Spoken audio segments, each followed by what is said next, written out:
Welcome, everyone. Meeting to order. Mayor, your microphone turned off. Okay, welcome, everyone. I'm going to call this November 9th meeting to order. If Councilmember Jane Lopez Taft would lead us in the flag salute, please. I pledge allegiance to the flag of the United States of America and to the republic for which it stands, one nation, under God, indivisible, with liberty and justice for all.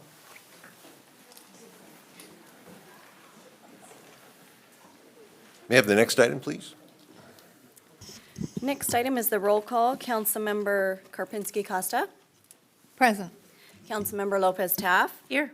Councilmember Middleton. Here. Vice Mayor Daniels. Here. And Mayor Schaefer. Here. Next item, please. Next item, this meeting of the Citrus Heights City Council is cablecast live on Metro Cable 14, the local government affairs channel on the Comcast Consolidated Communications and AT&T Uverse cable systems. This meeting is closed captioned and live streamed at citrusheights.net. Tonight's meeting replays on Monday, November 13th at 9 a.m. on Channel 14. The meeting can also be viewed at the city's YouTube channel. Thank you. May I have the next item, please? Next item is approval of agenda. So before I ask for approval of the agenda, I'm going to swap item 5. I'm going to read item 5 in front of item 4. With that, may I have approval of agenda, please? Move approval. Second. Approval by Middleton, second by Taft. All those in favor? Aye. Aye. All those opposed? Seeing none, motion passes. Next item, please. Next item is public comment. If you wish to address the council during the meeting, please fill out a speaker identification sheet and give it to myself, the city clerk. When you're called upon to speak, step forward to the podium and state your name for the record. Normally, speakers are limited to 5 minutes each, with 30 minutes being allowed for all comments. The mayor has the discretion to lengthen or shorten the allotted times. And I do have 2 written public comment that I'll read. Okay, Well. take the person who's present first, and that would be Andreas Kezos. Please come to the podium.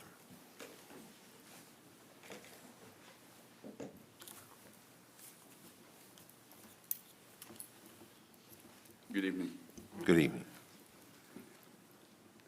Forgive me if I'm, go ahead. Can I just, really quickly here, just want to let you know that we're a very friendly group, but we're not permitted to engage in a conversation with you at this time. What does, I'm sorry? We're not permitted to engage in a conversation. That's fine. Okay, great. Okay. Forgive me if I'm a little bit upset, Okay, and I have some injuries sustained by some broken sidewalks in Citrus Heights. My wife just had 12 and a half hour surgery. She has 12 bolts, metal plates on her left arm. She's a concert pianist. She will never use the arm again. For 5 years, I've been fighting with one of your departments, and there's a lot of issues that you guys need to look into it. I have sustained, I'm going for surgery next week for my arm. I have a broken jaw because those sidewalks, I was thrown off my scooter, and I'm not a little guy, I'm a pretty good guy, and it's hard to stop falling down. Anyway, my next door neighbor, do you hear injuries of the sidewalk? One of my best friends from high school sustained head injuries, broken arm, broken knee. She got an aneurysm, a blood clot due to the injury, and she passed away. Another great neighbor and friend, elderly lady, nearly across the street from my home. I reside at 6004 Westbrook Drive, near the corner of Halifax, Westbrook, and Auburn Boulevard. They call it the Indian River, I believe. I fought to become a city for many, many years. I worked here before you guys were around as a city. I'm glad the gentleman there became vice mayor and got elected to the board. He used to put his campaign signs on my front yard. Anyway, the lady across the street almost tripped on a broken sidewalk that I had complained for years. Broken knee, arm, face, and nose. Because of our friendships, I kind of discouraged them for getting an attorney and going after, whoever they wanted to. And thank God, I know you guys short-handed of everything. Everybody just, took the insurance and they were taking care. So you guys were. But this problem is going to get so ugly and there are going to be so many people. My street is a horseshoe. And the Citrus Heights is an old city. We have a lot of great trees. And the roots go underneath the sidewalks and they break. They just shift. In the evening, my street is like a dark hole because all the light poles, they're not working. I complain to the SMUD, it says, tell your city. I'm telling you, please do something with that. My concern is about 2 employees. I don't want to cause any harm. I don't want you guys firing them, but I would like to see them transferred to different positions because I think both of them are incompetent. If there was, I'm the son of a hero. My dad was in the United States Air Force. I was born overseas. My mom was Greek, so I have a very different name. My name, Andreas, is not very common. So when I spoke to this guy, Armando, which is in charge of the sidewalk repairs, he thought I was talking to a Mexican, and it's just disrespectful. He just kept, it's just putting me down. If he only knew who I am. If he only knew what I've done in my life. I'm almost 80 years old. I arrested judges. I arrested congressmen. I arrested more people than people can imagine. And for this guy to talk like that, he was like, well, I'm better than you. I'm above you. I do what I want because I work for the city of Citrus Heights. My mom, my dad, my brother, all buried at Sylvan Cemetery. This city I love. And I fought very hard to make it a city. It's a great city, but I don't know how those people get hired. The guy that's in charge of the concrete, his name is Armando. And the lady that's his boss is the most, I'm gonna try to be nice. She never tells the truth. She promises you something, nothing happens. Until I fell another day, last week, they finally came over. I'm sorry. It's okay if you could. Is that me or you? Yeah, that's your time is about up, sir. Okay, I'll be just brief, a couple more minutes. All right. They came over and put some white marks on it, so somebody's gonna come and repair the thing. Never happened. It's been marked for, I think, 3 weeks. Nothing.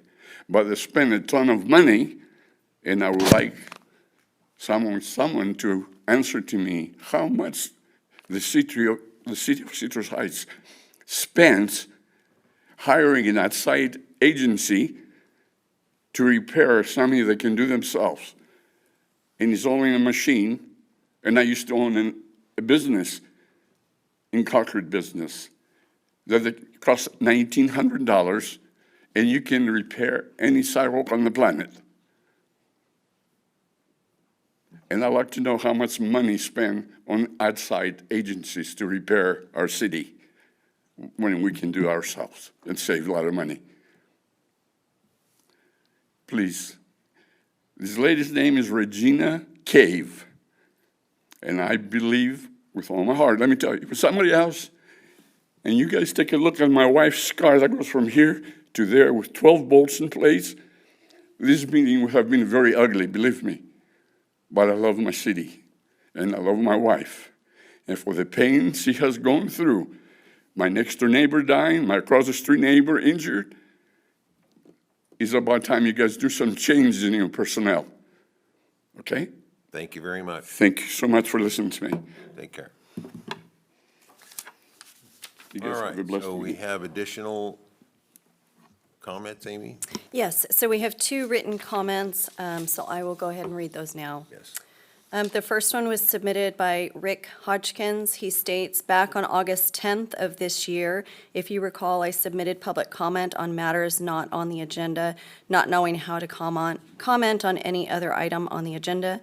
As we continue to discuss sidewalk and street improvements, not only do we need more lighting on residential streets, as other residents have stated, but that we also need to make our stoplights accessible for the blind. For example, instead of using beeps or chirps, the best way to make it even more accessible is to implement a talking signal that can say something like, 'Wait to cross Sunrise Boulevard at Antelope Road.' I can no longer see oncoming or parallel traffic." And then the next speaker sheet is also from Rick Hodgkins. It was regarding agenda item number 9, which is on the consent calendar. And he states, it's regarding the intrusive panhandling ordinance. And he states, "This is not a ghetto. Please, whatever you do, please prevent intrusive panhandling." And that concludes the written public comment. Great, thank you so much. May I have the next item, please? Next item is presentation number 5, a presentation by REACH, recognition of Good Neighbor Day Award recipient. Okay, great. Thank you, Natalie. Right on top of it.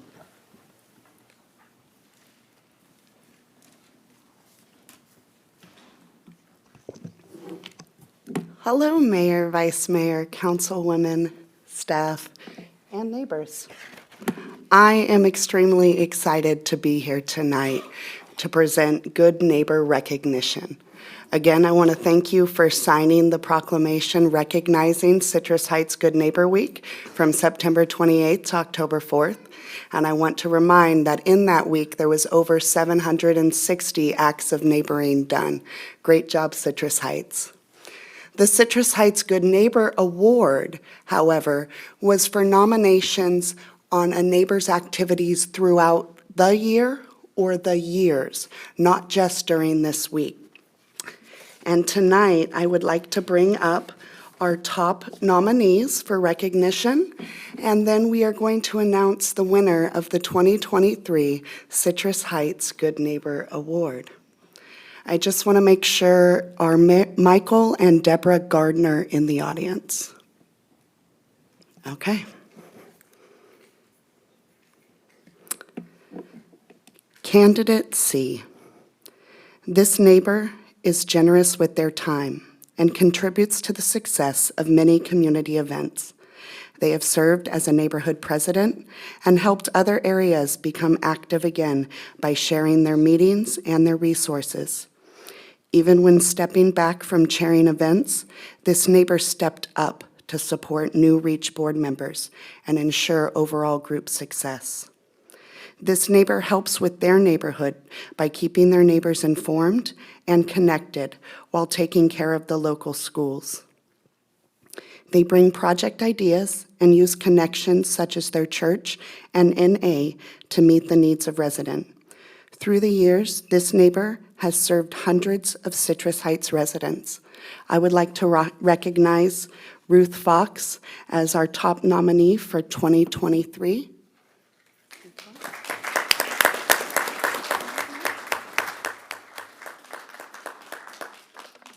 And now I'm going to make you stand awkwardly at the front.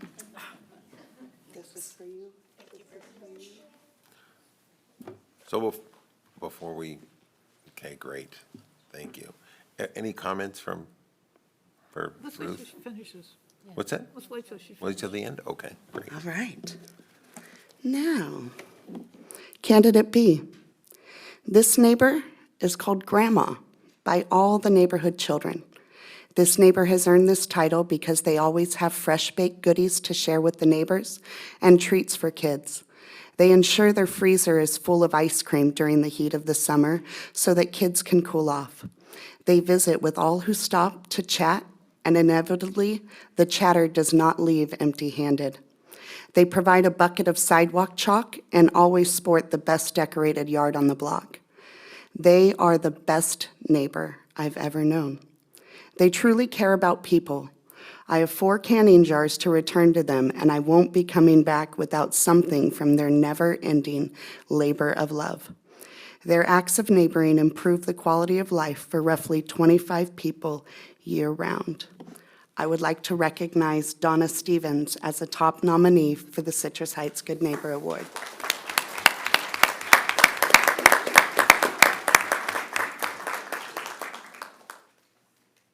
Thank you for being a good neighbor.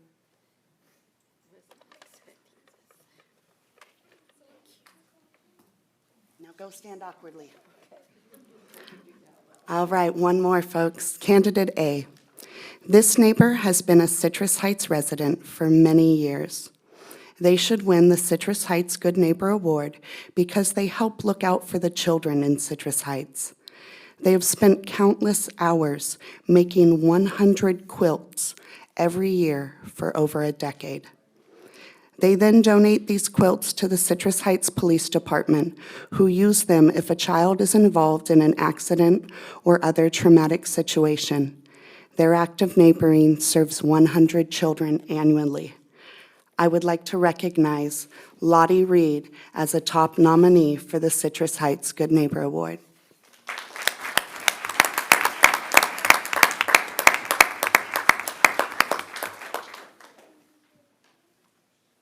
Thank you for being a good neighbor.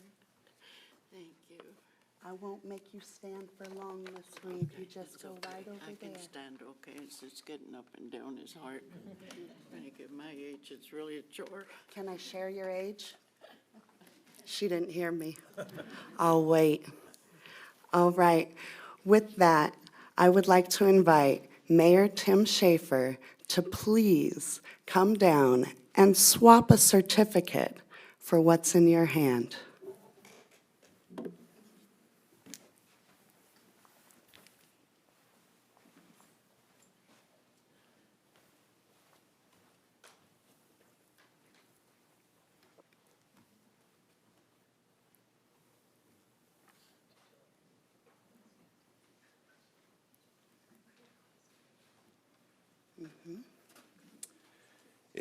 It's indeed my pleasure to award Lottie Reed as the Good Neighbor of the Year.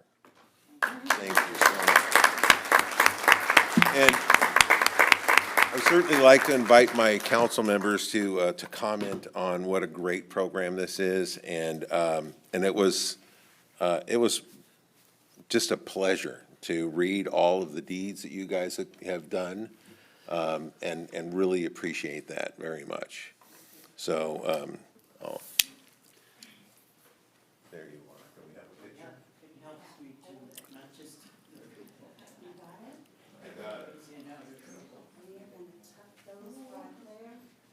then we'll get a picture of the two, and we're going to invite everybody in.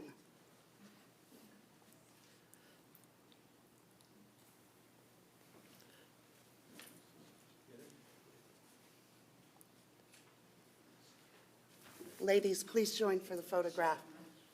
Folks, we're going to have a group photo. Mhm.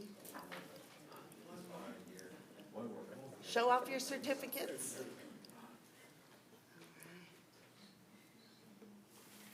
Thank you so much.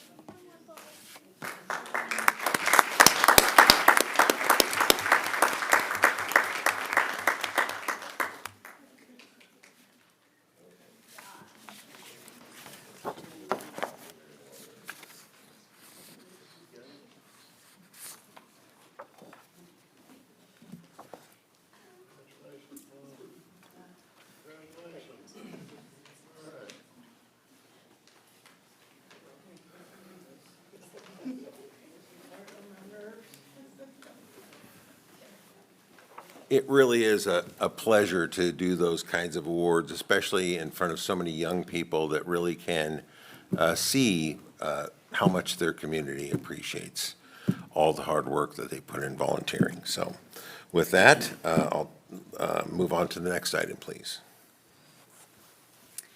Next item is presentation number 4, proclamation of the City of Citrus Heights honoring the Mesa Verde High School girls flag football team.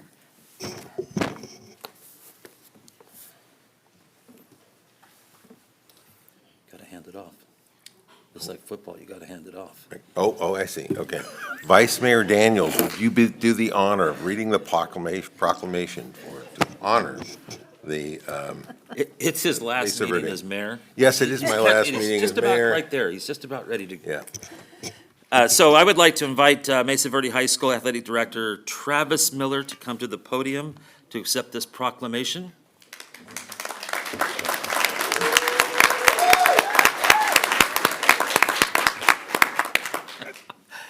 And I'm going to read the proclamation, and then I'm going to have Coach read off all the names, and then we'll all come up and get a nice picture and do all that fun stuff. So for the proclamation, whereas the Mesa Verde High School girls flag football team was established in fall 2023, and its inaugural season had a roster comprised of 15 dedicated athletes. And whereas the flag football team ranked 5th in the Golden Empire League and had an overall scoring record of 8-9 and a league record of 7-7. And whereas the flag football team was successfully supported by coaches Travis Miller and Casey Ramirez and team manager Darren Smith. And whereas team member Michaela Shamara was named the Golden Empire's most valuable player. Where is she? Go ahead and stand up. Nice.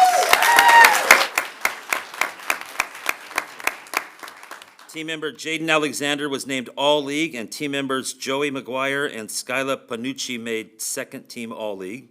And whereas the players' passion and perseverance for the sport is reflected in their countless hours of practice with the support of their families cheering from the bleachers, and whereas the Mesa Verde Athletics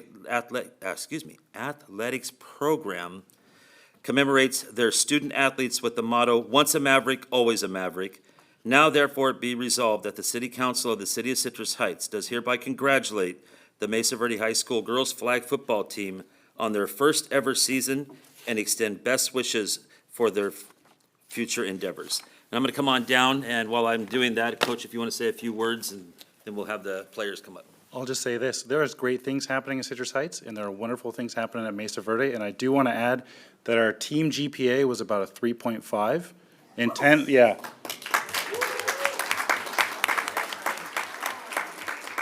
Ten of our 15 athletes made academic all-league.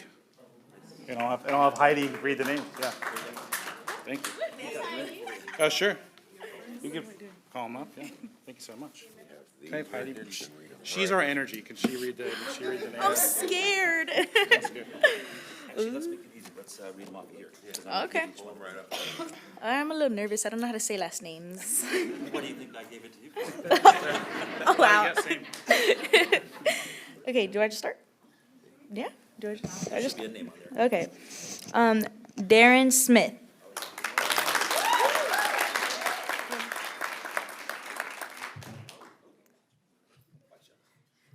Valerie Mendina.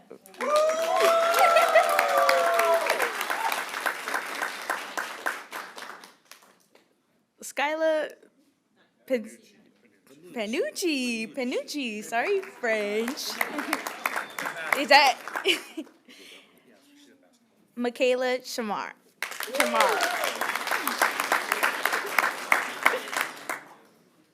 Michaela Nichols. Don't hate me. Lizzie Garza.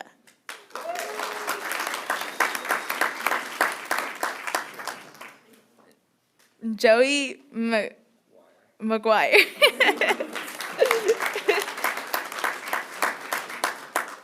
Jay Flecker.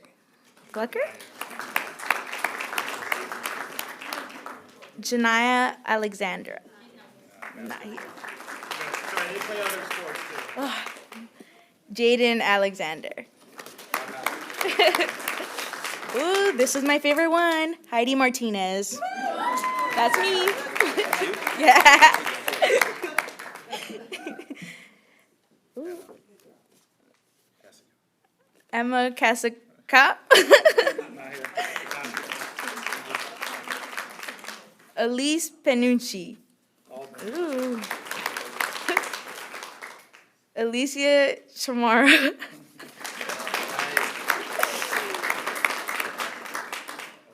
Eleni Asivas? Just say it real fast. Alicia Sivas. Adrian. Ariadna Tellez. Oh, that's it. Oh. What's your last name? This one? Oh, no. We'll pretend. Katie Garza.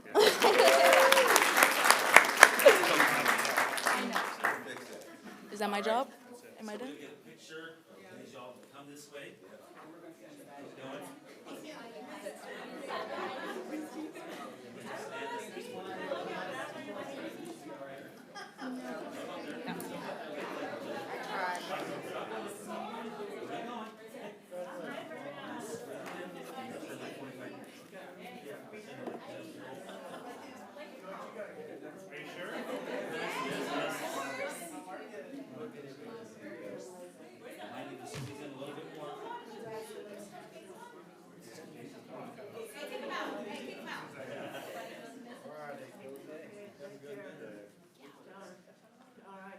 Look in the middle.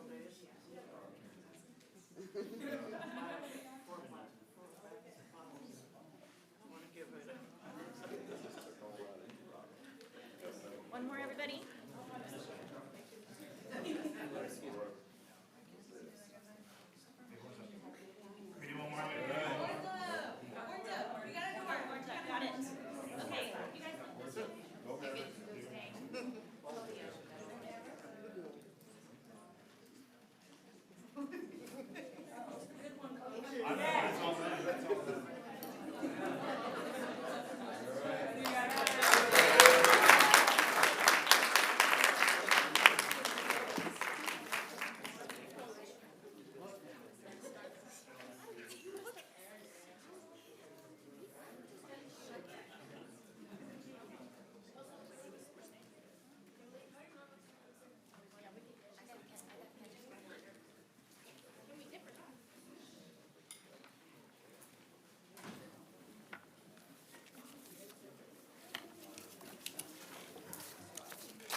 Now I'm empty room.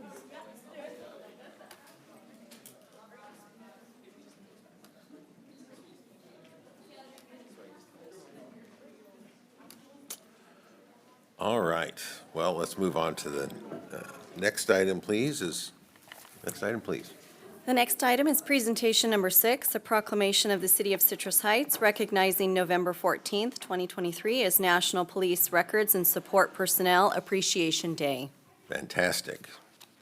All right, I would like to invite Police Services Supervisors Dan Stockbridge to the podium to say a few words, along with Records Technician Christian Miller, Program Assistant Nicole Olinger, and Volunteer Michael Ergamacino to accept the proclamation, please.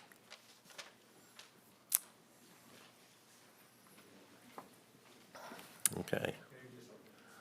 Go ahead and come to the podium, please. Thank you.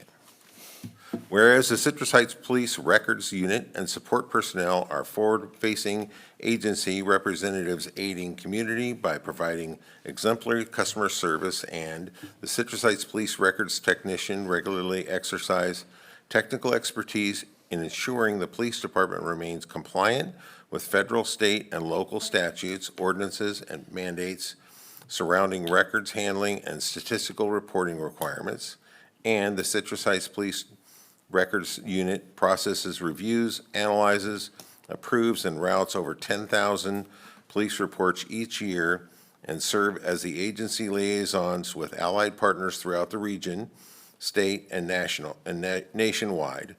And the Citrus Heights Police Department Police Records Unit assists over 13,000 patrons in the police department lobby and by phone and electronic communications each year. And we acknowledge and thank the Citrus Heights Police Records staff and all records professionals serving our nation for their dedication, selfless service to the community, courts, victims, and the public. And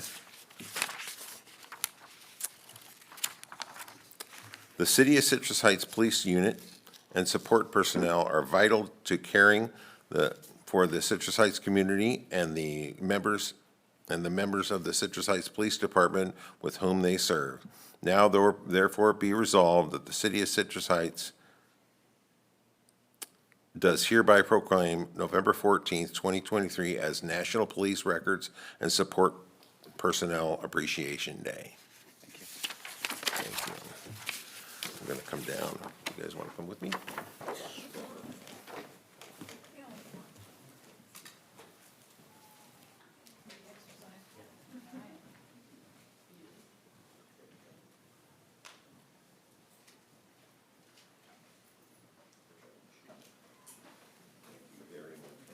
Really appreciate that. Nice to meet you. Thank you for everything that you do. Thank you, sir. Good job. Michael, it's always a pleasure. Thank you so much. Thank you. All right. Thank you.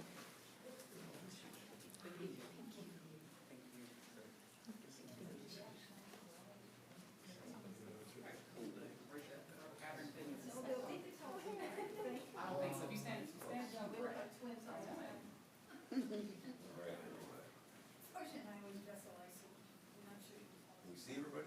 Come on around. There we go. You know what? Here we go. I think so. Here we go.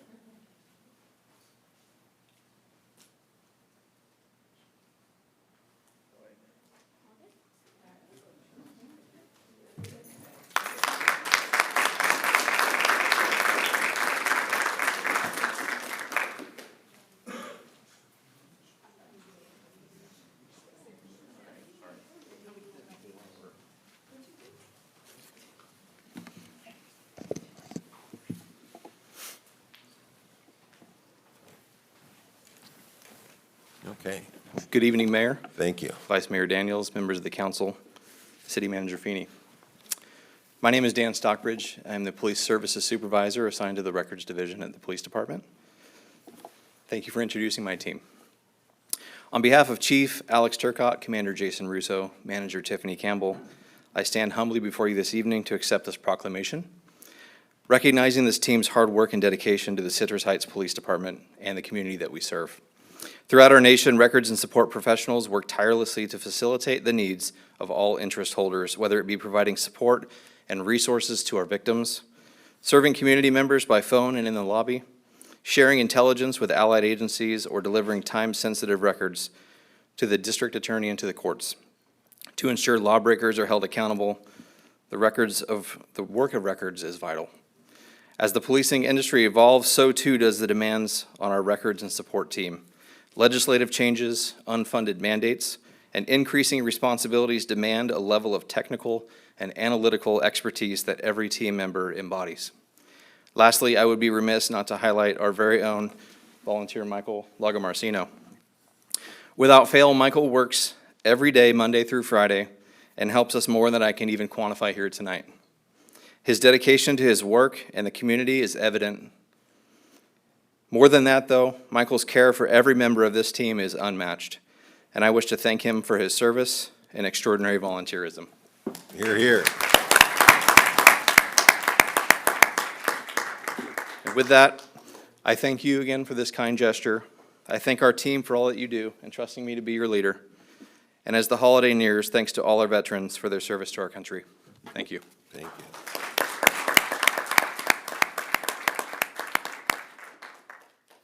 Okay, can I have the next item, please?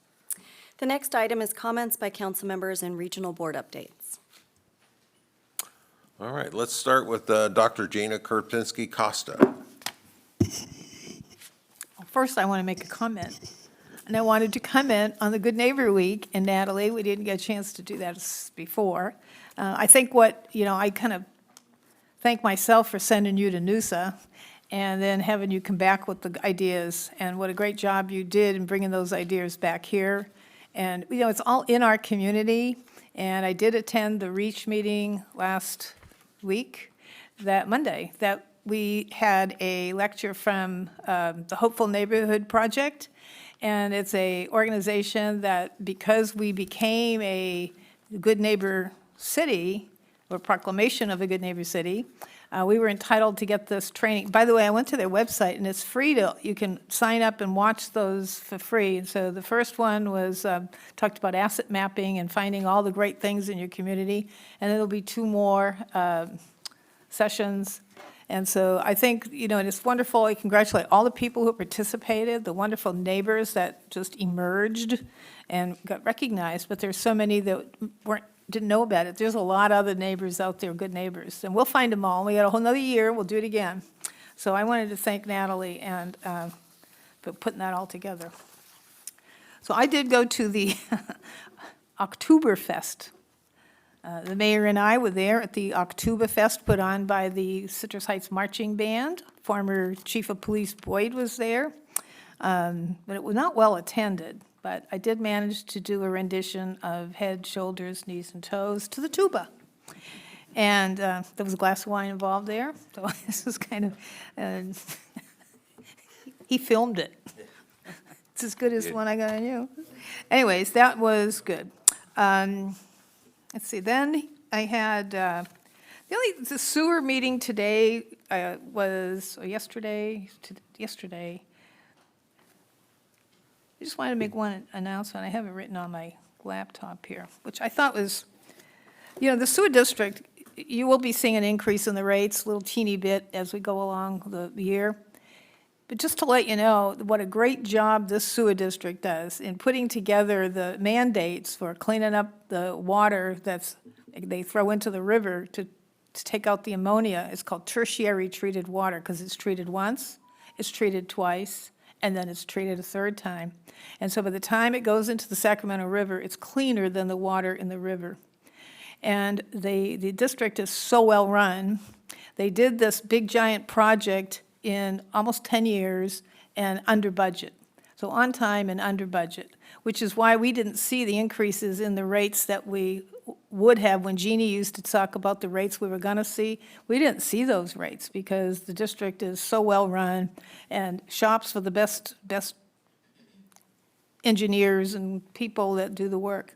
So we did get recognized for that job by the Sacramento Businesses Journal.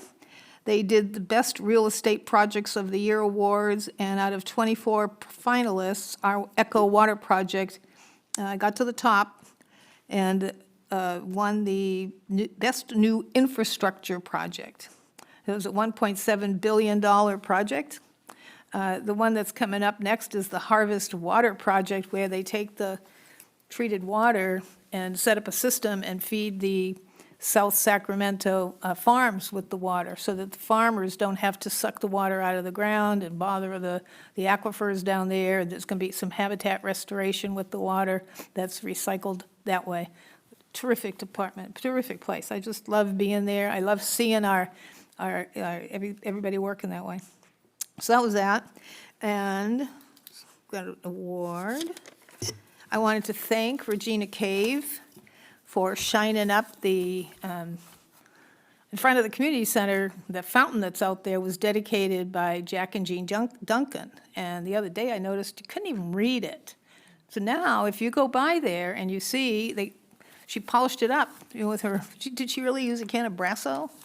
It looks good. It's all cleaned up. It had some corrosion from the water, stains and whatever, and you couldn't even read it. But it does say on there, dedicated, thanks for making dreams come true. So, and that's exactly what this community is about, making everybody's dreams come true. And so we try to help everybody in all the ways we can. And what else did I have? I was going to give you just a final, one last thing, if I find it.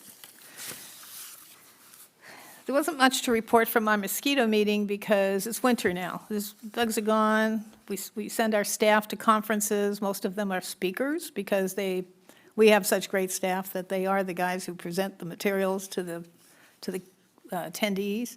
And we clean up our machinery, we calibrate, we do all that other stuff. So we don't really have a lot of bug work. But the state report, just FYI, that the number of total West Nile cases reported, and sometimes there's a lag from the county health departments, from the doctors to the county health departments to the districts, the total for humans this year so far is 299 humans in the state of California have contracted West Nile virus. So I think deaths are, I want to say about, was it 20 deaths? So it's a significant mosquito-borne disease. And that's, oh, one last thing. If you like tubas, there will be a Tuba Fest on December 2nd, Saturday, December 2nd, and it is free, and it is the Rush Park Auditorium from 1 o'clock to 3 o'clock, and the musicians rehearse from 12 to noon. This is like 75 tubas from all over the region come and tuba it. So if you like tubas, or you have never been to a big giant tuba festival, this is it. We got to have the only tuba festival. This is good, Citrus Heights has a tuba festival. Anyway, I think it's great. And that's my report. Great. So Councilwoman Portia Middleton, what have you been up to? Okay, let's see. We'll start back on October 30th. I attended the California Housing Partnership Board meeting. We have a quarterly meeting where we talk about housing throughout the state of California and what that means to each jurisdiction. And we went over the plethora of bills that came through, and we saw where we had some really solid wins to help maintain local control when it comes to housing. And we saw where we had a couple of losses where we kind of got steamrolled. So we all saw at the governor's sign, so we are where we are, right? On November 11th, I was the judge for Miss California. It was put on by the Slavic Chamber and Russian American media. It was a fun-filled night of listening to these young women talk about their goals, passions, their dreams, and what they want to do. And we named one of the women queen, and it was a great time had by all. And we saw a lot of familiar faces out there. And switching over to my other view. On the 6th of this month, I was a panelist on the California System Innovators Network with Vice Mayor Eric Guerra and Casey Lizon from SACOG. And this was an open community discussion talking about reimagining housing in our communities and what that means. And what I learned from these folks from up and down the state of California who deal with housing either at the county level or at the state level, that we don't have enough input from our youth. We need to have more input when we're trying to build housing, when we're trying to make decisions about housing, and about how we develop our communities, because these are the individuals who will be living in those spaces in the next 10 to 15 years. So I've made it a personal goal to start reaching out and talking to more of our youth about that. I talked to them about a lot of things, but I never thought to talk to them about housing projects or just like what they want their community to look like, right? I kind of assume that, I'm on TikTok, I see the things, I know stuff. We know nothing, guys. I want to let you know these kids really, they took me to task. And that's my report. Great. So Dr. Jane Taft, what have you been up to? All right. I had a very fun invitation on the 31st. I spoke on youth leadership. So I too spoke with youth at the Trinity Homeschool Group. Such a great group of young leaders interested in how did I get here? What was my journey? No journey is ever straight, but it is purposeful if you make it purposeful. So that was just a delight to speak to very enthusiastic young leaders. On the 2nd, I attended the Sunrise Marketplace board meeting, and the big takeaway from that meeting was graffiti is increasing in our area, and graffiti is usually an indicator of not so great individuals thinking they're going to move into your town and mark it up or claim it by their marks.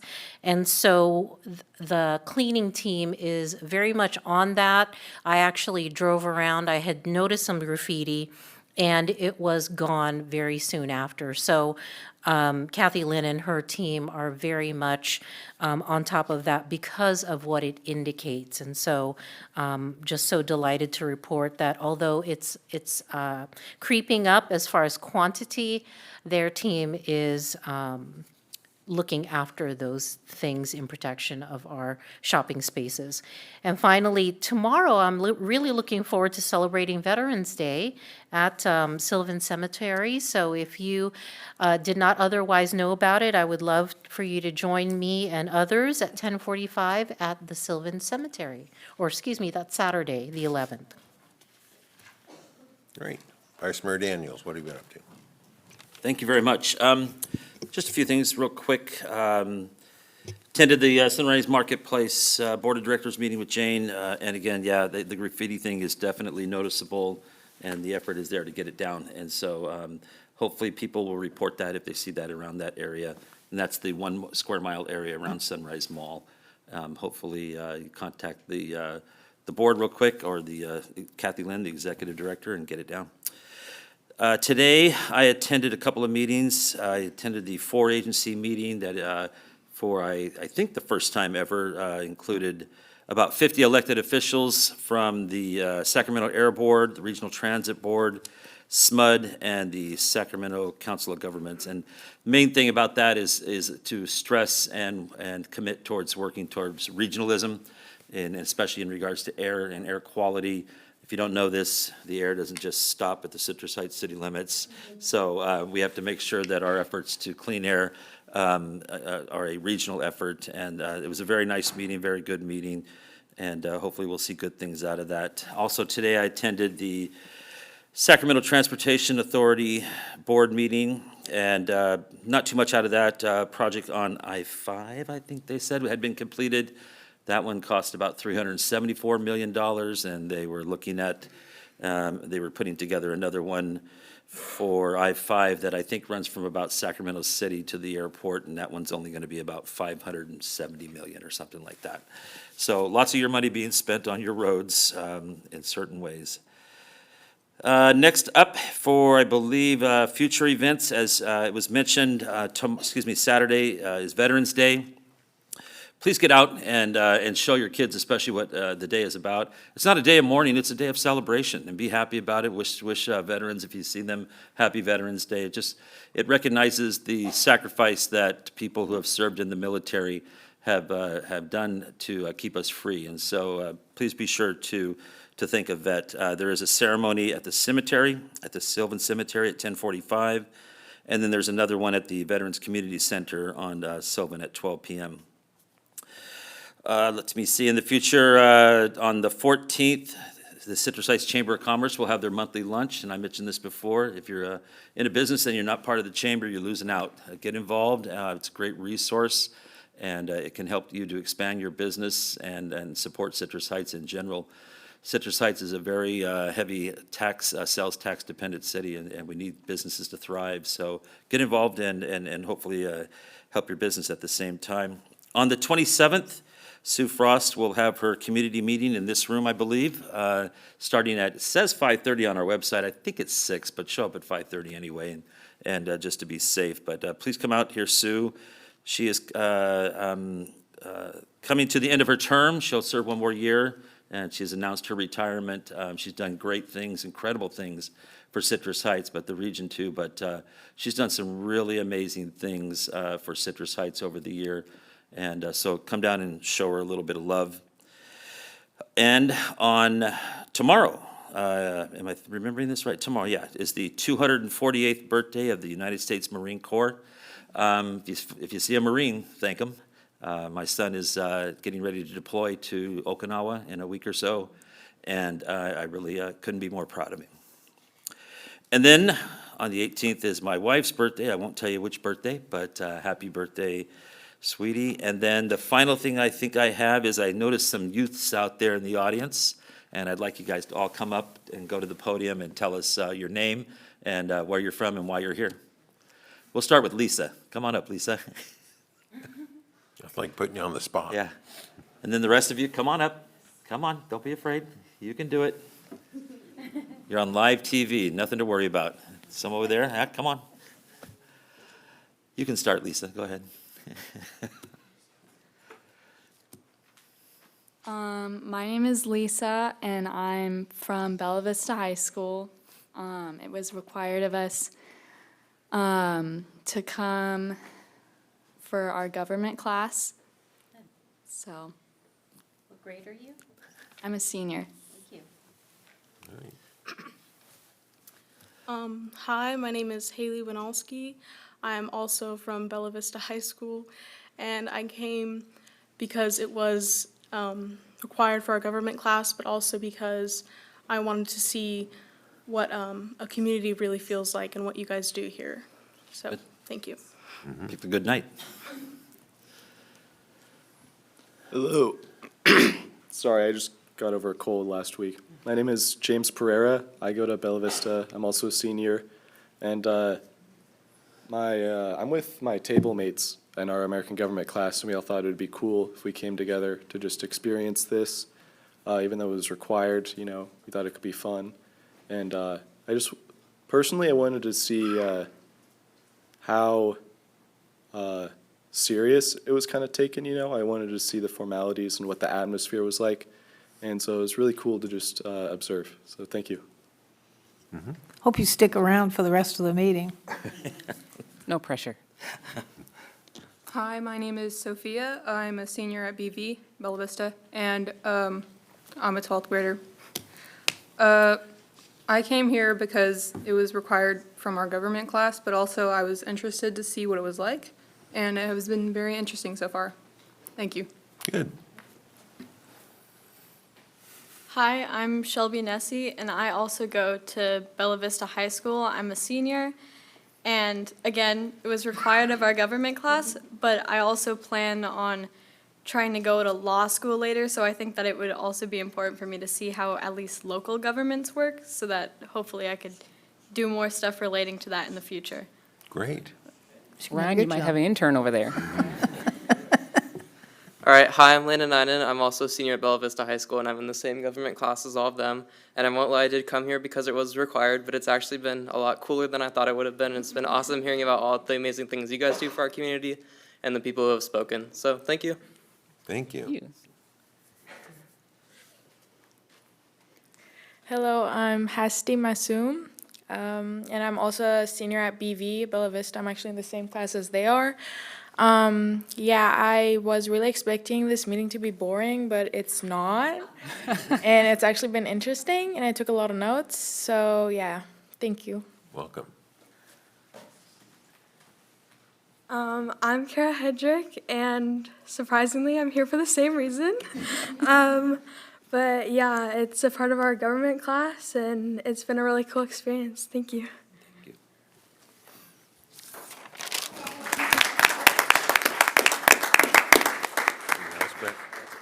Okay. Great. So myself, what have I been up to? I have been it's been a crazy week for me work-wise. So I really don't have much to report other than I went and spoke to a neighborhood watch group, which was really surprising. The great turnout that they had there. It was a great group of people, really enjoyed it. I did go to the Citrus Heights Marching Band Oktoberfest. That was really fun. I did shoot video of Jana dancing and sing the song. It was pretty funny. Great blackmail material. So no, it was great. And I just want to say that that the young people that took the courage, that it takes a lot of courage to come up and speak to a board that really you don't know, and it's kudos to you for stepping up and really getting comfortable with this, because this is your opportunity to tell your local government what you want. That's really what we're here for. We're here to listen to you. We're here to sort of bounce off. If you have ideas, bring them forward and say, hey, I think the community would be better with this, with a program like Natalie brought to the Good Neighbor Week. Was a phenomenal program that really does give you a sense of community. That's one of the things I love about Citrus Heights is there's a real sense of community here that I've never experienced anywhere where I've lived. And it really is phenomenal. So again, you're welcome. I do want to kind of offer this. I've spoken to the government class over at Mesa Verde a couple of times, and I certainly would encourage my council members to volunteer and go speak to a government class. And because most of the time, the schools, even the teachers don't really have a good understanding how local government works. How does local government, how does the thing that affects your life, you can look at the federal government, doesn't really affect how, what happens in your life, but it is the local government that, how the roads get paved and how what programs, what community is about. If you have issues within the community, you have somebody to come talk to and say, hey, how can you help me on this? Sometimes we can help. Sometimes we can help like in ways you wouldn't think we could. But that's what we're here for. We're really here to serve you. So thank you very much for being here. With that, I'll move on to the next item, please. So the next item we have is consent calendar, items 7, 8, 9, 10, 11, and 12. And the only item that I wanted to make note is on item 8, where there were 3 options for the council's consideration, and we just asked that in any motion for the consent calendar, clarify which option you are considering. So with that, I'm going to recommend pulling item 8. Does anybody else I'm want to? pulling item 11. Well, let's pull item 8 and item 11 so we can have a discussion. So on items 7, 9, and 10, And 12, I'll move. and 12. I'll move those. Okay, so we have a motion. Do I have a Second. So all those in favor? Aye. Aye. All those opposed? None? The motion passes. So let's go ahead and talk about item 8, please. So item 8 is the appointment to the Sacramento Yolo Mosquito and Vector Control District Board. And the options for filling the appointment are to reappoint Councilmember Karpinski-Costa to a term of either 2 years or 4 years, or direct staff to advertise the vacancy and accept applications for appointment. Okay. I'd like to move that we reappoint Councilmember Jana Karpinski-Costa for a term of 4 years. I second that. I just have one comment. I love her enthusiasm for this job. I really do. Well, it's like air. The mosquitoes don't stop if the city will have it either. If you ever need somebody to come and talk to your class or Yeah. your neighborhood about mosquitoes, she is a wealth of I'm knowledge. happy to come to, not the government class, but one of your science classes talks about mosquitoes. Absolutely. So, okay, so we have a motion and a second. All those in favor? Aye. Aye. Seeing, all those opposed? Seeing none, the motion passes. Congratulations, Dr. Thank Peter. you. Okay, I so serve with now let's talk enthusiasm and about vigor. item 11. Yes, I pulled item 11 because I have asked the department to give a summary of this, because I think the public would be interested in seeing this. That's why I pulled it. Good evening, Honorable Mayor and Vice Mayor, distinguished members of council. I'm Investigations Lieutenant Wesley Herman with your Citrus Heights Police Department. I'm happy to be here this evening to present to you an award that we recently received from the Board of State and Community Corrections, the BSCC, a grant award that we applied for in conjunction with city staff, PD staff, and our recently contract hired Townsend Public Affairs Group. This organized retail theft grant was a statewide grant, and it was a competitive grant process with a $242 some odd million total purse. There were 31 police departments and 7 sheriff's offices in the state of California that were awarded this grant. We were one of those. There were 114 total applicants. This grant was funded at the direction of the Budget Act of 2022, and it was in response to an increase in regional organized retail crime that's affecting the state and the country, and is continuing to cripple our retailers, our law enforcement agencies, and our commercial public safety partners with theft from our businesses, making their job extremely difficult to remain open and profitable. Citrus Heights was awarded a little over $2.75 million, and that will be a 3-year grant period. This directly is in relation to one of our strategic plan objectives, which is to continue to preserve and enhance public safety. The fund uses and the goals of this grant will be to detect, prevent, and solve theft-related crime. That will be retail theft, motor vehicle theft, and motor vehicle accessory theft. We hope to achieve that with two different strategies. The first being utilizing and enhancing some technology equipment. We hope to increase and add automated license plate readers camera system throughout the major arterial roadways in the city, in and around our business corridors, both the Sunrise Marketplace as well as the Auburn Boulevard corridor. We would look to implement a live 911 technology, which will allow our officers a more timely response to crimes in progress, as well as a video wall in our dispatch center that will act as a single pane of glass to identify where all of our assets are and where our folks are at and responding from within the city. We also hope to add a few mobile trailer camera solutions to that can be moved around to identify areas that become problems during different operations or perhaps some of the road construction that's going on. We've had a few instances where that's occurred recently, and we've partnered with city staff on some solutions for that. Additionally, on the staffing front, we hope to add a full-time, real-time information center operator. That is in partnership with the Elk Grove Police Department, where they monitor camera systems, and they are looking for ways to both help our operations as well as our investigations units in identifying crime as it's occurring and helping us solve crime on the back end. We also would like to add a part-time detective position, which would be focused on retail theft. And there's funding in there as well for a grant evaluator, which is part of the grant requirement. None of this is going to affect the general fund. This is all going to be grant funded. We have a number of collaborative partnerships, both in preparation for this grant application as well as in what will be the execution of this grant application. The Citrus Heights Sunrise Marketplace has been a good partner.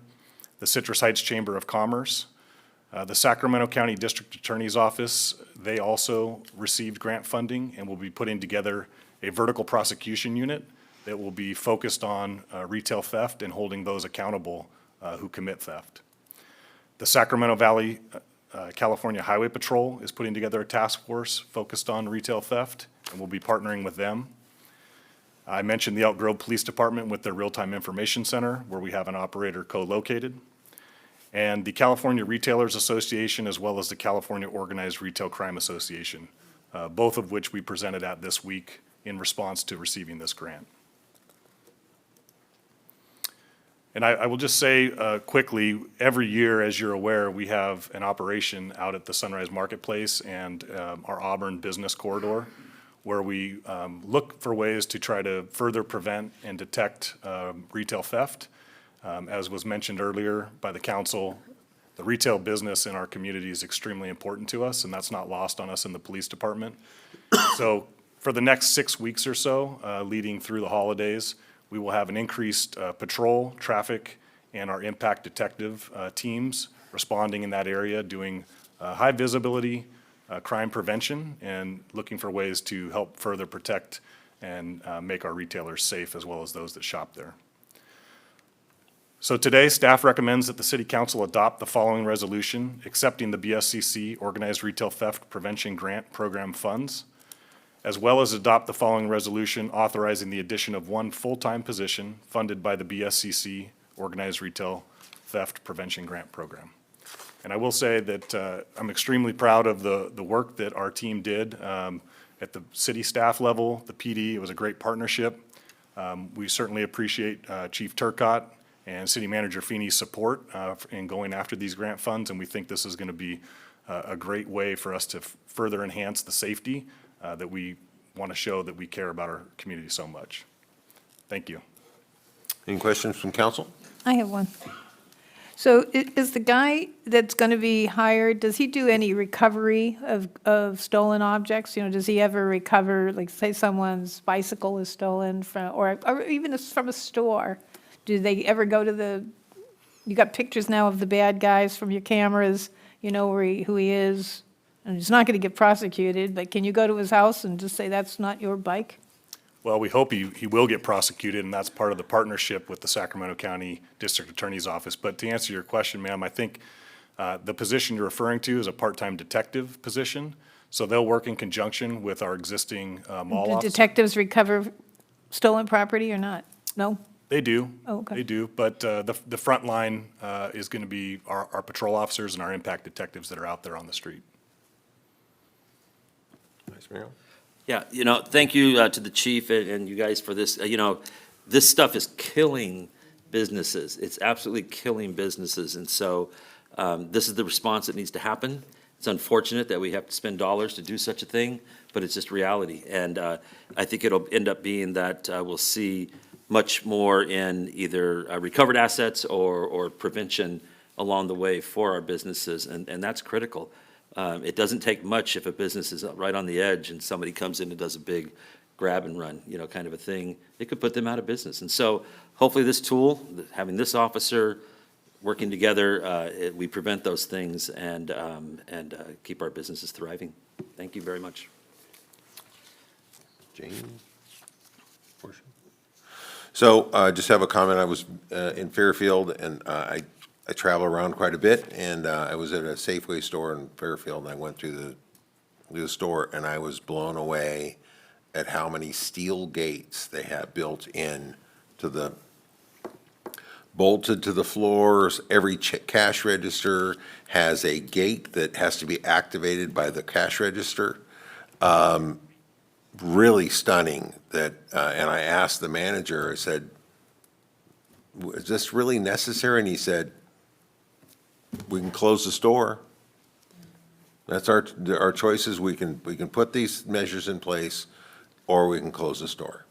So it'd really be a shame to see our businesses close because of this just out of control. And one other question, will any bait, I love the bait program where we, we plant things and apprehend thieves, especially during the holidays. That's really kind of a fun thing to read those reports, so.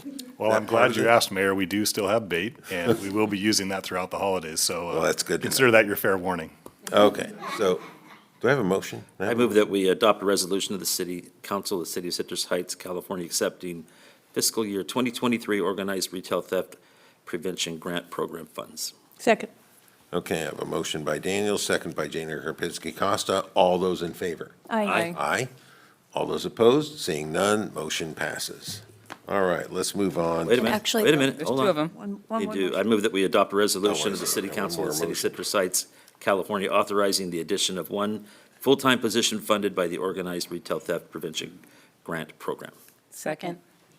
Okay, we have a motion by Daniel, second by Middleton. All those in favor? Aye. Aye. All those opposed? Seeing none, motion passes. Thank you, council. I think we're done now. Maybe in a quarter or half a year from now, you can come and tell us how it's working. Okay. Thank you. All right, next item, please. The next item is public hearing number 10. The subject is 2023 Edward Byrne Memorial Justice Assistance Grant funding. The recommendation is to adopt a resolution accepting the 2023 Edward Byrne Memorial Justice Assistance Grant in accordance with state requirements. Well, good evening, Mr. Mayor, Vice Mayor, and council members. Chris Fry, Operations Commander with the Police Department, and this evening I'm here to present the 2023 Edward Byrne Memorial Justice Assistance Grant, otherwise known as the JAG Grant. Each year, the Bureau of Justice Assistance partners with the Bureau of Justice Statistics to allocate funding for each state, which is based on the state's violent crime and population size. The state's award amount is divided between the state and local governments at a rate of 60% and 40% respectively.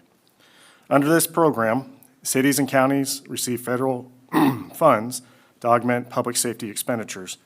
This is a non-competitive grant program, and there is no guarantee for funding or minimum allocations. The award funds from this grant must be used for law enforcement activities to include equipment needs. The Police Department was awarded $25,411 for the 2023 JAG Grant, which must be expended by September 30th of 2026. Funding from the grant will be utilized to purchase 5 radios to replace outdated radios in our police vehicles. There are no matching fund requirements, and the purchases will be made in accordance with the city's adopted purchasing policies and procedures. The police department is requesting to strategically use grant funds to support the department's equipment and training initiatives.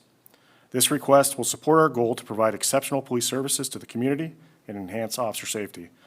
At this time, staff is recommending the council to adopt a resolution accepting the aforementioned recommended expenditures for the 2023 JAG grant. And with that, I'm willing to answer any questions that you may have. Any questions from council? No? I don't have any. I'll go ahead and open the public hearing.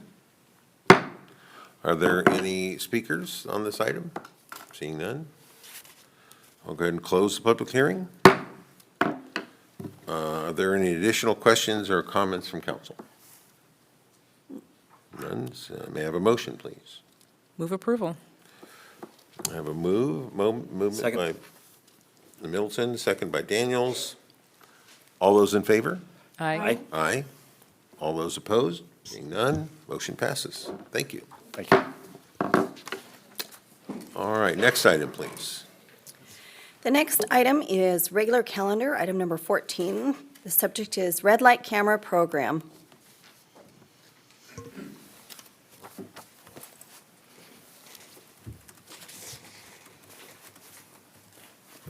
Good evening, Mayor and Council. Thank you for having me. My name is Mike Wells. I'm a lieutenant overseeing the traffic division. Tonight, we're going to be giving an overview of the red light camera program. This is pursuant to the City Council strategic planning objectives. This report provides an update on the program in Citrus Heights.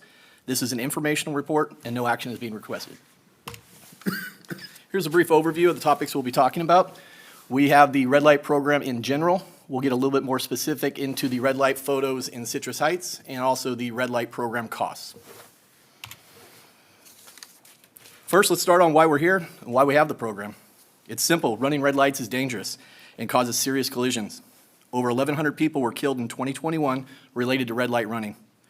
Almost half of those were pedestrians, bicyclists, and people in other cars. They were innocent people impacted by the red light violator. Of those red light runners involved in the fatal crashes, they were more likely to have been speeding or alcohol impaired. Additionally, a study found that cities that removed red light camera programs experienced 30% more red light collisions after the program was shut down. What is the red light program? The red light program system allows for cost-neutral, full-time monitoring of intersections that cannot be matched with physical officer presence. The goal of the program is to save lives by modifying behavior of drivers while allowing police officers to focus on other areas of traffic enforcement and life safety issues. The first camera program was implemented in 1992 in New York. During 2022, there were 337 U.S. communities that were operating the red light cameras. Regionally, the program is used by Sacramento County Sheriff, Sac PD, and Elk Grove, to name a few. I'm going to walk you through an example of a red light violation and explain how it works. When a light is red, a radar unit mounted overhead detects if a vehicle passes over a minimum threshold speed. If the vehicle is over the speed threshold, the system triggers a sequence of digital data and image recording. In this video, you'll see several vehicles passing through the intersection, some on green, some on yellow, and some on red. The final will be 2 of those vehicles do pass on the red. Please note, though, that only flashes will occur when the red light is on. That's because although the video camera is always running, the still cameras are linked only to the red signal phase and not active during green or yellow, meaning they only capture photos when the light is red. The video is actually 2 vehicles running the same red light, and I utilize this nighttime incident because it's easier for you to see the timing of the camera flashes.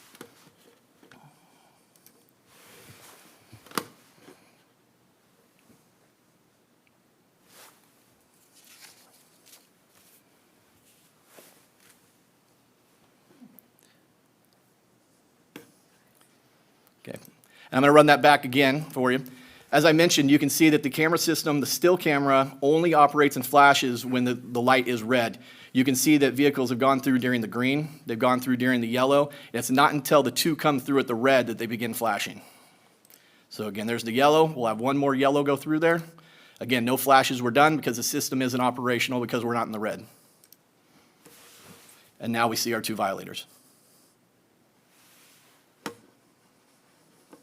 And then again, at the end, there's another vehicle that comes to the stop and no photo is taken. Next, we'll take a look at the same video, but with the photos. We'll start with the 4 pictures of the first vehicle. That's that SUV that was in the middle lane, the first one. As you can see in the first photo with the red arrows, the light is red and the vehicle has not passed the limit line. The remaining 3 photos show in order a photo of the rear license plate, an image of the driver, and a final image of the vehicle in the intersection on the red. Next, we'll take a look at that second vehicle. This is one on the outside. Same situation with 4 photos. The first photo shows the light is red and the vehicle has not crossed the limit line.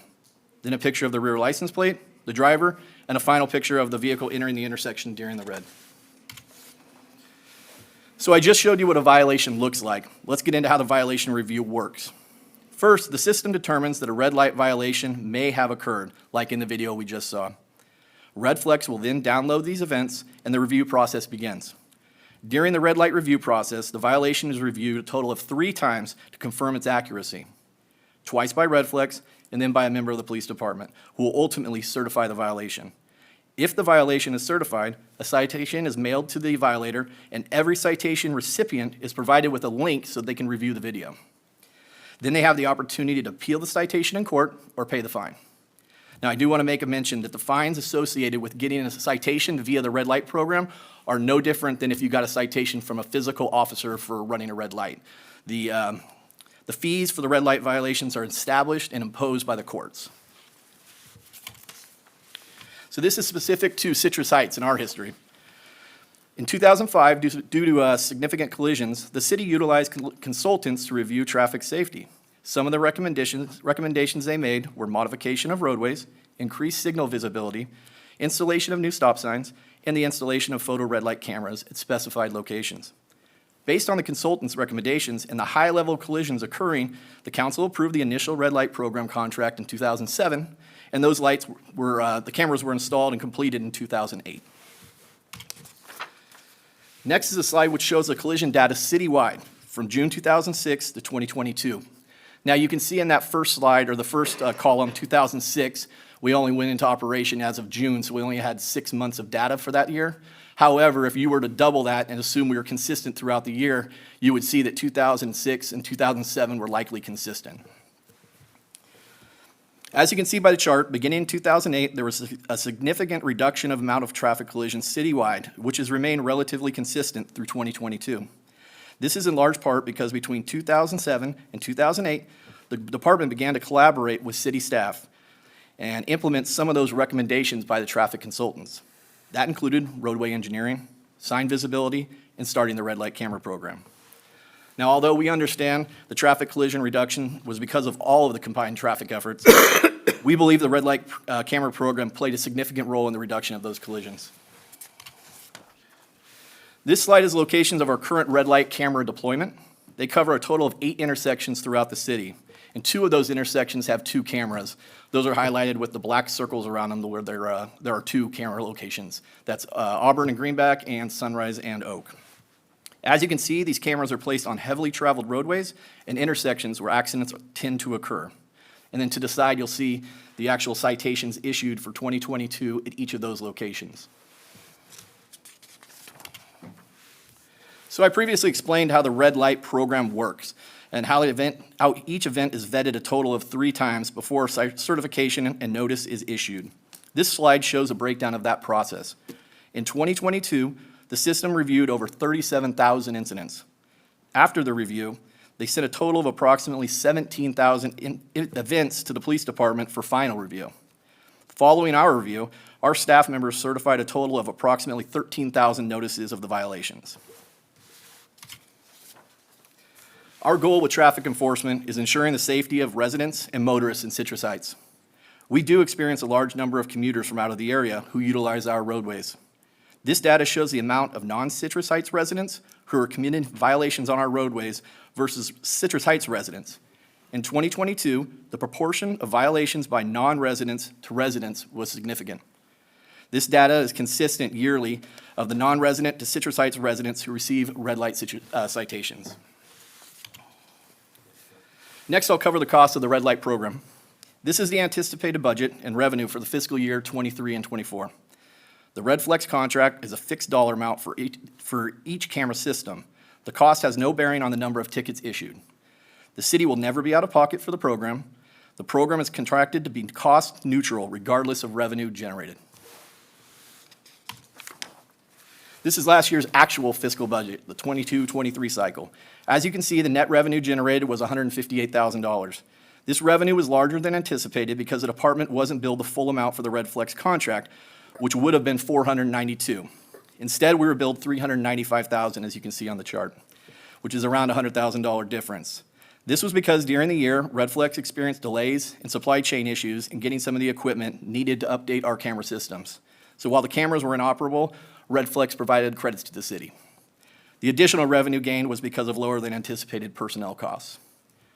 If you look at the history of the program to determine average revenue, over the last 5 years, we have averaged about $78,000 yearly in net revenue. And any revenue that is generated from the program goes into the general fund. That concludes my red light camera presentation, but I did want to take a moment to recognize our current traffic team. We have a dedicated group of motor officers in the field, our CSOs who handle the red light camera program, and our team of volunteers that work on parking violations and abandoned vehicles. This hardworking traffic team is committed to keeping the streets of Citrus Heights safe, and I wanted to thank them publicly for all their hard work. And that concludes my presentation. Any questions? Questions from council? Yes. I have one. Do you have any numbers of how many of those red light violations are right turns versus straight on? I do not have the specifics between the straightaway and the red light, straightaway violations versus the right-hand turn violations, sorry.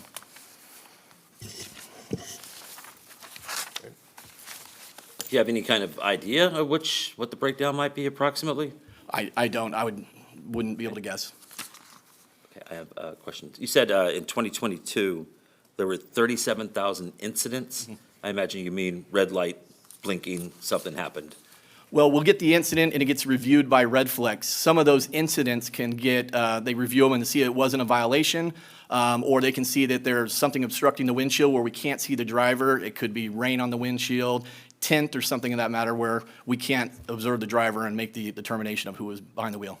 Okay, and then I think that number broke down to, I think, a little bit less than half were processed forward or something like that. Correct. So when you say something else might happen, you mean the system might be malfunctioning for one reason or another or something like that? It's generally based on the fact that they're screening out those that they can't, get in the obscure driver and things of that nature. Okay. And then, obviously, a lot of people are still running red lights. Here we are, 15 years or whatever into the program. Everybody knows, the signs are out there, they're everywhere. And yet we had 37,000 incidents last year. By some grace of God, we don't have a ton of people dead from those incidents. And so, is there anything going on in the profession that is looking for a better way maybe to stop people from running red lights, to prevent people from running red lights? I think it just goes back to, again, our goal is to modify the driver behavior. And we do that not only with these types of programs, but we try to do high visibility, whether it's the signage on the roadway that we have out there, letting them know in Citrus Heights we do have these technologies, as well as we have a campaign that we utilize in our social media where we do our close calls and things like that, where we have the videos where the near collisions happen. So we try to really get out there in advance and warn people to improve their driving behavior. But again, we can't be at every intersection all the time. So between our social media and just being out there as visible as possible, that's the best way we believe we can combat it. Yeah, and I got to tell you, as somebody who has run a red light before unintentionally, it's the oh crap reaction. And I have to hope that a good chunk of these fall into that, and they weren't deliberate necessarily. They're just, for whatever reason, zoned out at a light. And so is there no technology that you're seeing coming forward that might move towards, again, alerting people that they're coming up to a red light? Again, we've got the technology that says, here comes a car, it's past a minimum speed, so we're going to start our radar, and so we can start our video camera, in case it does run the light, so we can get a great picture of it. What sounds to me like we could also say, here comes a car at a minimum speed, and is there something we can do before they hit the intersection? So any technology or anything like that going on? I'm not familiar with any technology, and I don't know how we could advise the person that they're potentially going to be running a red light. I could potentially see other issues that could arise from that, whether that be somehow flashing something at them where now it distracts them and now we have another Well, situation. and I agree with that totally, but the flash also distracts people when they're getting that. Yeah, right. ticket, and it distracts everybody around in the, I mean, Greenback and Auburn, it's hard to get through Greenback and Auburn at night without the flash going off somewhere. Right. And it's very distracting. And so that's my whole point, is that we have this system in place. It hopefully helps, and it probably does, but we still see this behavior. And so why does that happen? And then why aren't we then 15 years down the road of technology looking for another way that says we have this behavior and let's see if we can actually prevent it from happening, and, I don't understand why we would then not use a flash of vehicles coming towards the light when we also use a flash now of somebody else turning on the opposite side of the intersection, and it doesn't involve me, but, the blinking lights are gonna be going all over the place. So, I don't know, I'm kind of bewildered by that, and it's unfortunate because, number one, the person still commits the violation. It doesn't stop the violation, it just means here comes the big ticket, and the big ticket, because of this setup, and I think it is proper that the city doesn't benefit from it in that sense, the money goes out, it goes away. This money goes to a company and not even a company in California, I believe. And so those dollars are leaving us, and that's a big deal, because these tickets are big. These aren't $100 tickets. And so, The revenue that's generated or comes out of the ticket, that's through the courts. So that's the fixed costs associated with the fines and the penalties. That doesn't go towards the actual Red Flex system. We have a monthly fee that we pay per camera, and it's irrelevant the number of violations that occur at each intersection. So it's just a fixed dollar amount per camera, and the revenue from the actual ticket does not go towards that. but we use that money, right? We should pay Correct. that contract, yeah. So- So, yeah, I don't know. Again, if you don't know of anything out there, then I guess it's just not happening. But, and I don't know if that's something we could even contemplate doing on a local level, probably not. But it would certainly seem that it would be better to prevent the running of the red light. And here comes the esteemed chief, because he has all the answers. I have some answers. Yes. Some of the technology that they're looking for correcting driver behavior is a little distance off, but a lot of the technology that's going behind driverless cars or cars communicating through technology or hive brains of cars, that's where the technology is going to try to prevent these type of things.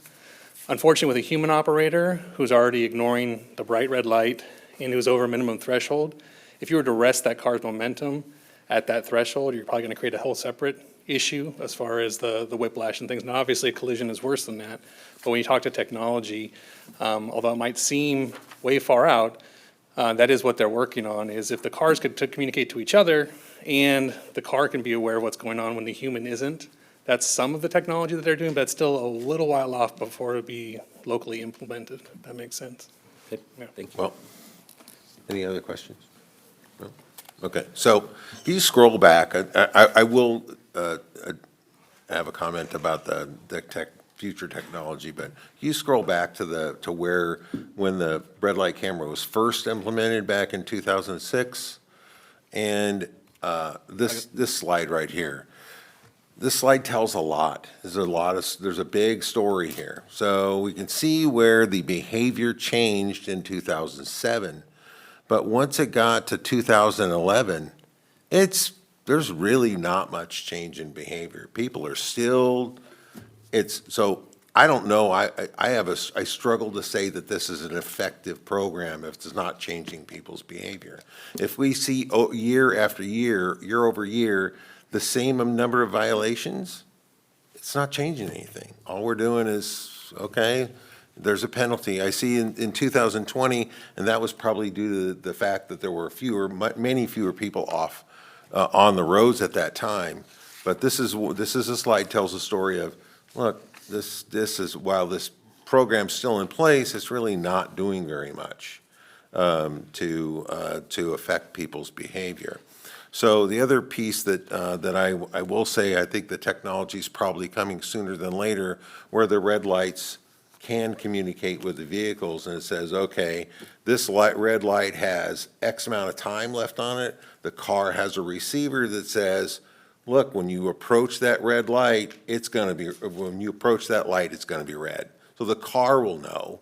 Now, the human can still override that, but nonetheless, I think that technology is not very far away. I think we're not very far from that particular technology, especially when it's talking about automated. This is one of the things that I have an electric car, I had a Tesla before this, we use the autopilot a lot. I think that technology, while there's still some trust issues that we have to establish with that, I think that's the future is, this whole thing there's gonna be all kinds of alarms that'll alarm you that, hey, you're 500 feet from the next intersection, that light's gonna be red by the time you arrive there. Probably not, it's probably safer to slow it down, so. And certainly the concern is, these numbers, I was on council in 2021, these numbers are different than the numbers. And I'm not saying that it's just the way the numbers are being presented is different than they were in 2021. The gross dollars that was about 3 million, I think, is somewhere in there. I'm talking about that's the gross of all of the fines levied by the courts. And our revenue back from those, it's stuck in my mind, our revenue back from 2021 of the $3 million in the gross fines, we were getting about $103,000 of that. So again, to me, it just feels like we're enriching a private company because Redflex essentially gets about half of of all the revenue generated by the red light cameras. So I'm kind of like, well, we're putting and again, if I could see a decline over a period of time, a decline in the number of violations that shows that, hey, the behavior is changing, well, I would support this 100%. But I just see a flat. It's really not changing anything. It's hard to say that. I'd like to see so I see you show injury and the fatal, I see the fatal at the bottom now, sorry. But and again, not one live loss is too many. I wouldn't, I don't want to see people die to this, but again, I just don't see much change in the behavior. Yeah, obviously, our goal would be to have zero. I mean, that's the ultimate goal. But you can see, though, between 2006, 7, and we went into 8, we significantly dropped. And that was when we did implement many of these programs. That was, as we call it, the 3 E's, the education, the engineering, and the enforcement. And you can see we significantly reduced that. Now, we're always going to obviously have our violators, and that's kind of our baseline. The fear is if we don't have this program, will we spike back up potentially? Yeah, I understand Roseville did away with them. Correct. And did they see a big jump in fatalities and accidents, and was there a big change in the behavior there? I don't know. I do know they got rid of their system, but I don't know the outcome. So the other question I had back in 2021,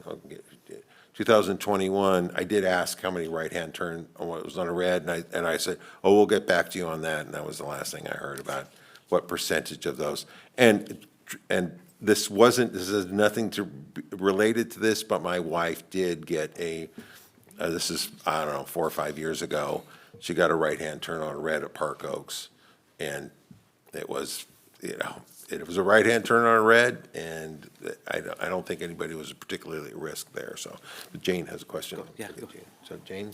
So just a quick question. Are we thinking of potentially adding different locations or moving locations around? What's the future of the program? There is no plan on any changes. We're currently contracted through 2026. Gotcha. So this is just the current program and an update on it. There was no ask for anything this evening. Okay, thank you. Right. Oh, go back to the chart again, whoever's got. The collision data? Yeah. Sir.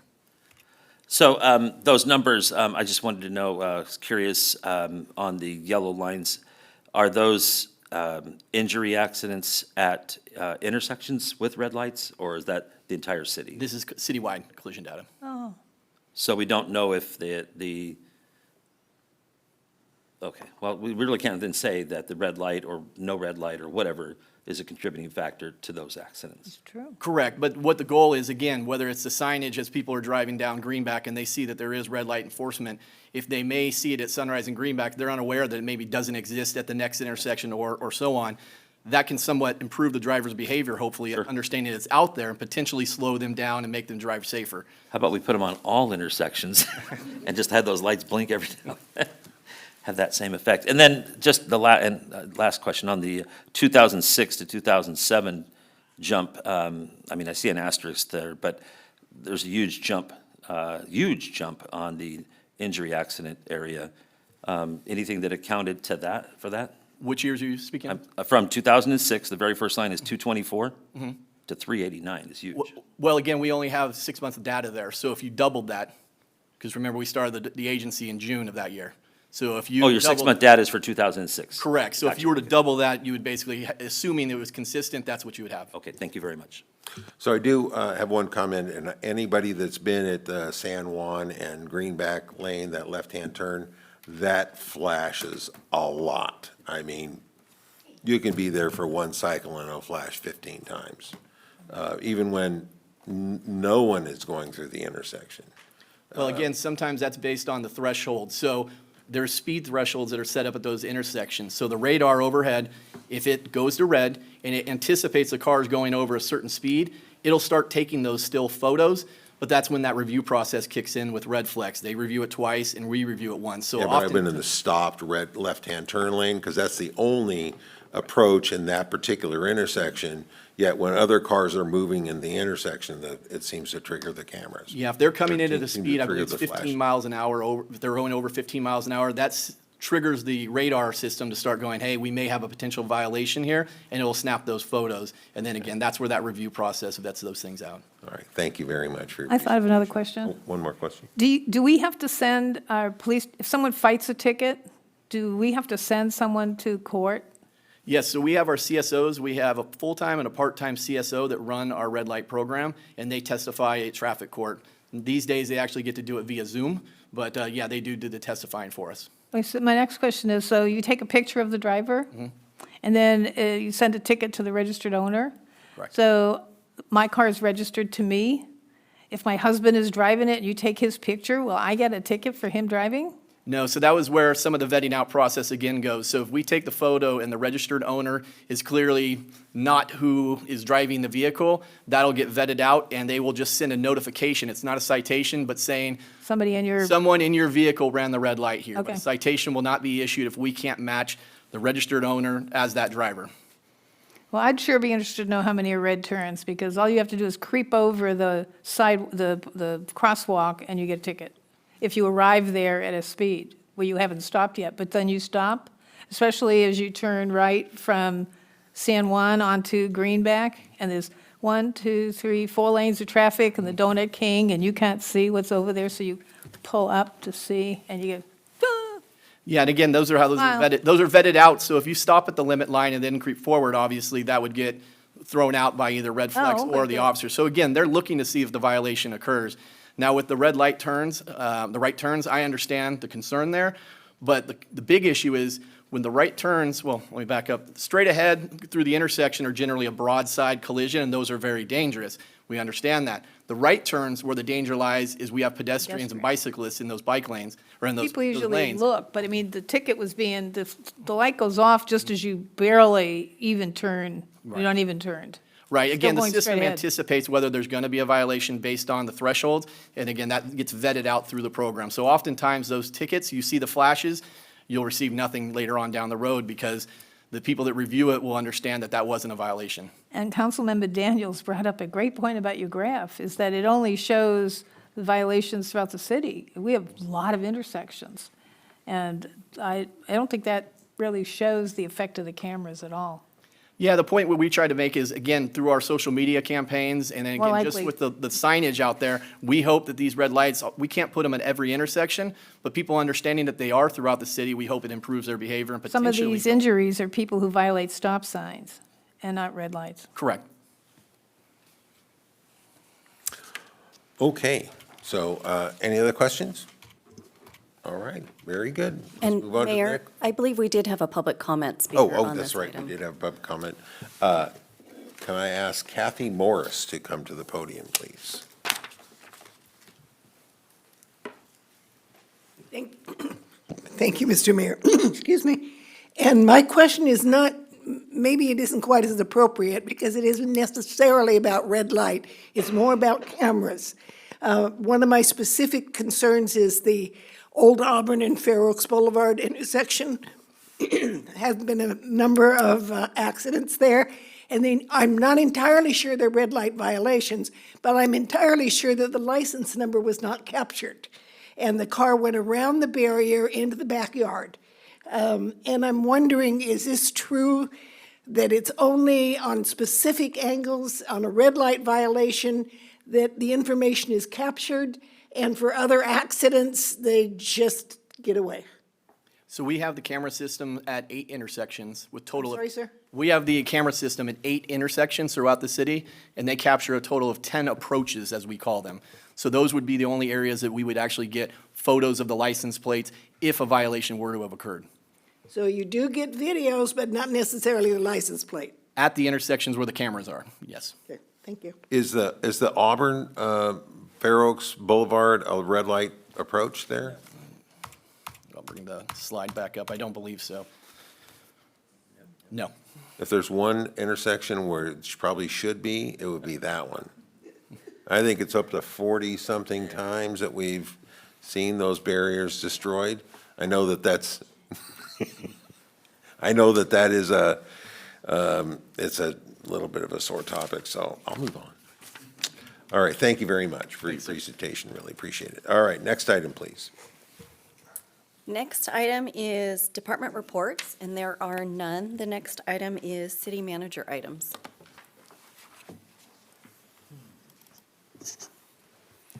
Good evening, Mayor, Vice Mayor, members of the council. Ashley Feeney, your city manager. I got a few updates here. If we can go to the next slide. Veterans Day, definitely a great day to honor our veterans that have served our country. We have a number of ways to honor them here in Citrus Heights. As was mentioned in some of the council comments at the outset, the American Legion will be hosting their Sylvan Cemetery ceremony.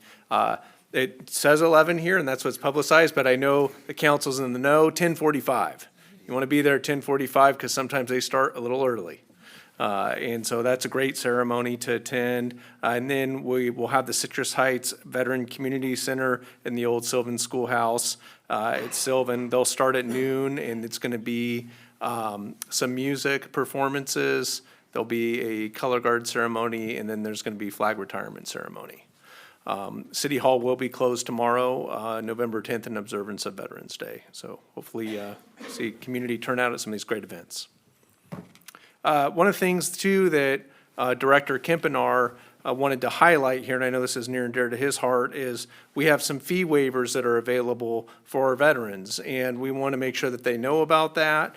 We've been getting the word out. I believe he's also been working with our communications team on some social media posts here, too. But there's fee waivers that are provided for business license fees, and then there's also permit and plan review fees that can be waived for home improvement projects of a disabled military veteran where a building permit's required. So I don't think a lot of people have knowledge of that. It's something he's been working with his team to get the word out on.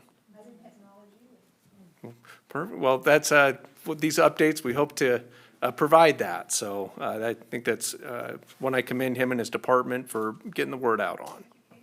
A couple new team members. With the retirement of Christopher Myers, who served the city, very admirably for so many years. We have some reorganizations that occurred as part of the budget process, and we have a new facilities and fleet supervisor in the General Services Department, Mr. Brandon Pinnell.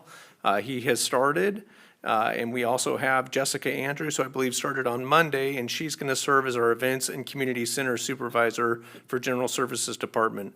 Mr. Pinnell comes from Regional Transit, where he managed a very large fleet and has a terrific project management background. Ms. Andrews comes from Folsom, where she's had a number of different positions, including with the Folsom Chamber, and has been responsible for a number of different events, inclusive of the Folsom Rodeo. So we're very excited about having both of these team members join our team. Some great hires that we're excited to see them help with leading both those efforts. This is a certificate of appreciation. One of our building inspectors has been very involved in Sabo, and that is the Sacramento Valley Association of Building Officials. And this is a certificate of appreciation for City of Citrus Heights for our participation in that program. For this particular certificate, there was a local person in need of a roof, and Savo provided the opportunity to get that house re-roofed here in Citrus Heights. We participated in some of the fee waivers associated with that, and they appreciated what we did there, so sharing that out. November 23rd, we are going to not have a city council meeting because of the Thanksgiving holiday. Unless council's really excited about sharing some turkey out there. But we will have our next city council meeting occurring on December 14th. We do have some terrific holiday events coming up here. We have our holiday tree lighting, which will occur on December 6th. And that is here at City Hall. We've got our tree out front. It was a terrific event last year, very well attended. That'll run from 6 to 8:30. I believe someone from up north may make an appearance on that. Cookies, train rides, all kinds of fun. So turn on out. And then Shop with a Cop. This is another terrific event that'll follow the very next day after the tree lighting. That's Thursday, December 7th at 8:30 a.m. It'll be held at Target. There's participants that are nominated by their school, and 25 students are selected, and each one's given a $100 certificate to Shop with a Cop. So that's a fun event. I've attended that last year and saw a lot of joy on a lot of faces there. That's a great way to build relationships too. And that concludes my updates. Great. All right, may I have the next item, please? The next item is items requested by council members or future agenda items. Right. All right, next item, please. And there are no further items. There are no further items, so it's my pleasure to adjourn my last full council meeting on, that will be on, well, that was tonight, but the next one will be electing a new mayor. Thank you so much for attending.